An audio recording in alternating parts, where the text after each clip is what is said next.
Friday. We have 4 films we're going to go over, 2 of which I think you should check out, and 1 that you definitely shouldn't watch, and then 1, watch it if you want, but it is interesting. We're going to talk about it anyway.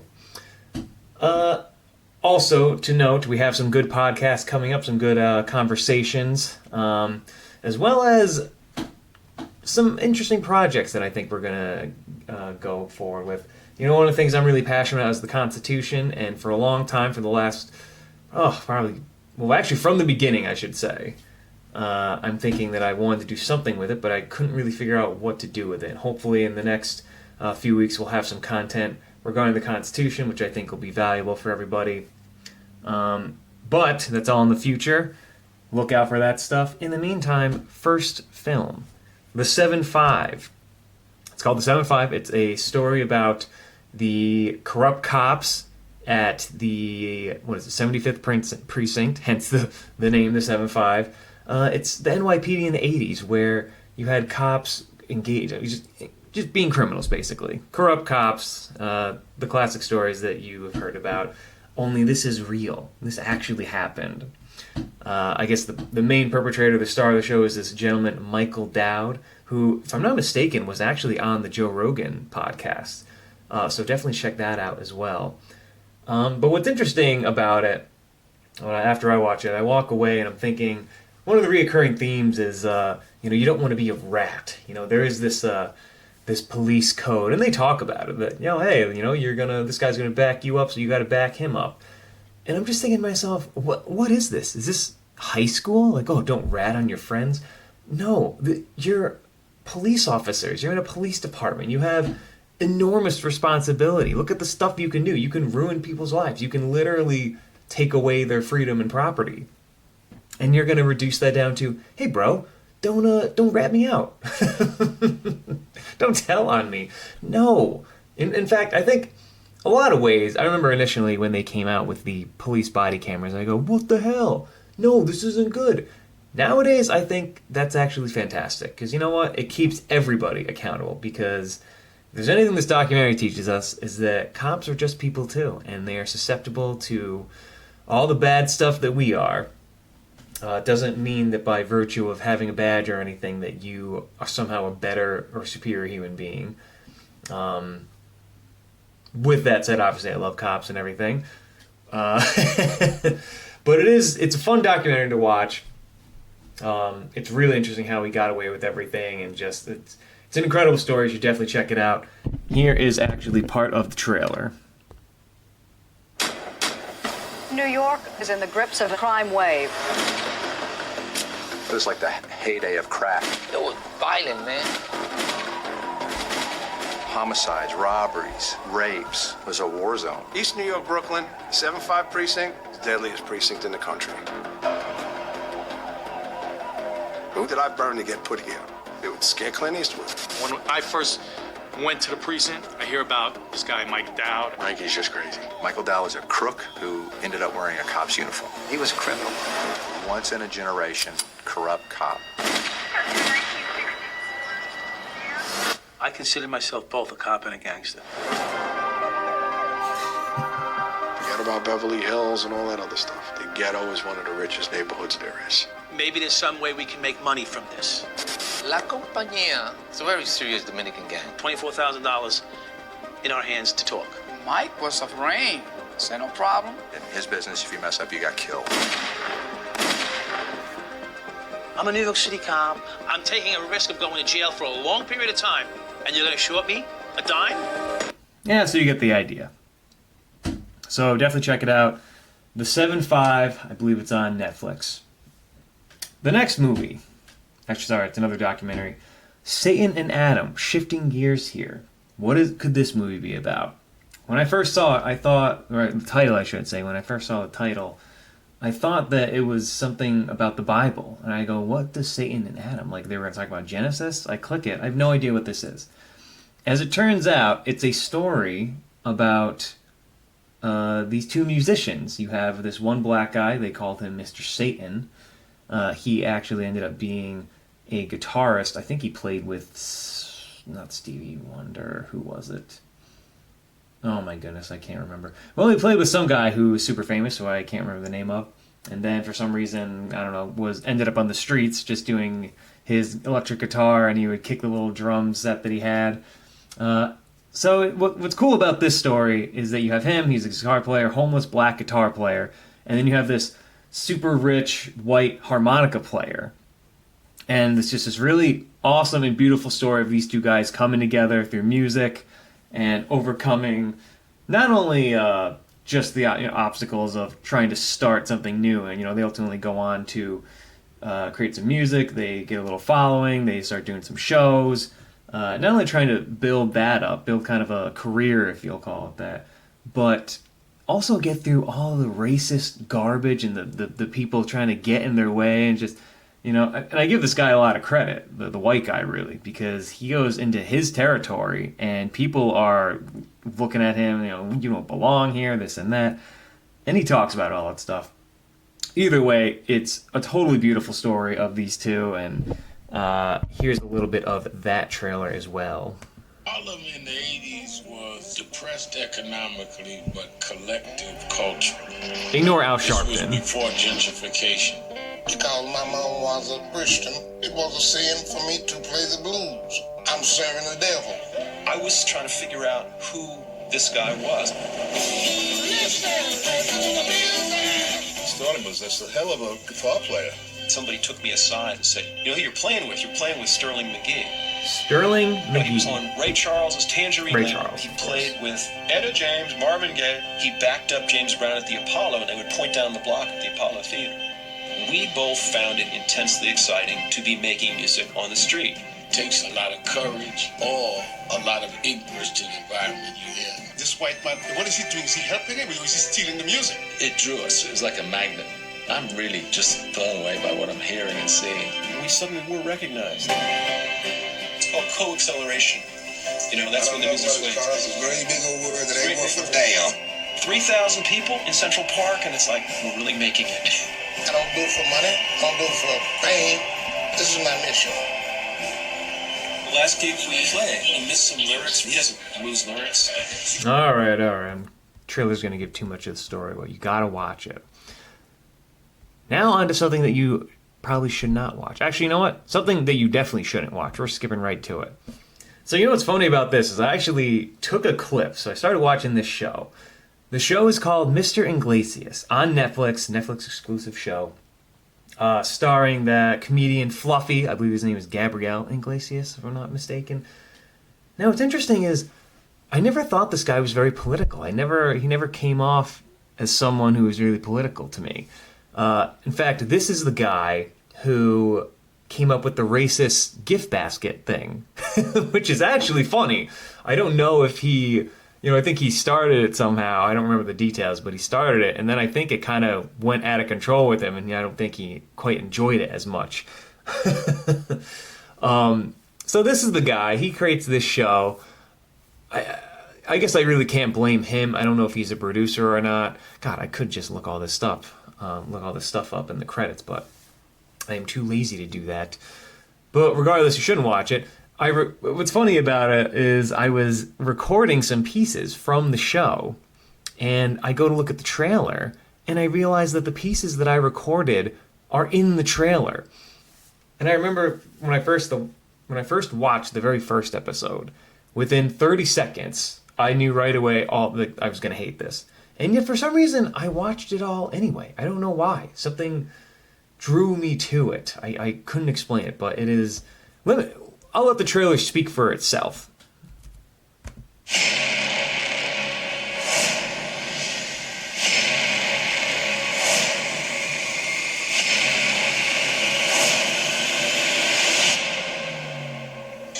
We got 5 minutes to go over all of American history. Wiped out the indigenous people, oppressed the blacks, did some good stuff around World War II, and now the sun is setting on our empire. Yeah, I guess we did cover it all. And right there, what are we, only 24 seconds into the trailer? That's about all you need to know about the show. It is 100% left-leaning, social justice warrior approved. It is so stereotypical of, I think, the lens that people on the hard left see the world through. It's just all the guys are idiots except the star. I mean, it's stereotypical guy stuff. The genius is the young Latina woman. There's a white female teacher. She's supposed to be Christian, and she's clearly the dumbest, and she's ignorant. She doesn't know what's going on, this and that. The younger guys in the show, they're all stupid. It's pretty stereotypical. Pretty, if you were trying to hide a bias there, you didn't do a very good job. Nevertheless, like I said, I actually watched all 10 episodes, and that's how I know that you shouldn't watch it, because it is just ridiculous. And I think the only thing that I think it had going for it is it was short. It was 30 minutes long, which I find a lot of people like, because when you're going to bed, you find these 20-minute shows like Parks and Recs, like The Office, like those kind of shows. And in fact, we'll do a film review on one of those shows, which are really good. So, I mean, if you like the social justice warrior stuff, if you can look past it, there are some good jokes here and there. Oh, one other thing I almost forgot. The gay guy from The Office, he's in this show, and he plays the villain, and he is horrible. I don't know if he's supposed to represent, I don't know, he's horrible. I mean, the whole idea, the premise of the show is that these kids, they're in a bad school and they're going to be kicked out so that their rating can go up. And so Mr. Inglesias is going out of his way to help the kids. And he does that, I think, in the first couple episodes. And then it kind of goes into other issues where the Latina chick, she is saying, oh, no, it can't be Latina or Tina. It has to be Latinx. So it has to be all inclusive. And it's, like I said, it's 100% social justice warrior approved. So it's not really my cup of tea. So watch at your own risk or leisure. Which leads us to the last one. It is called The Root Cause. Now, what is this about?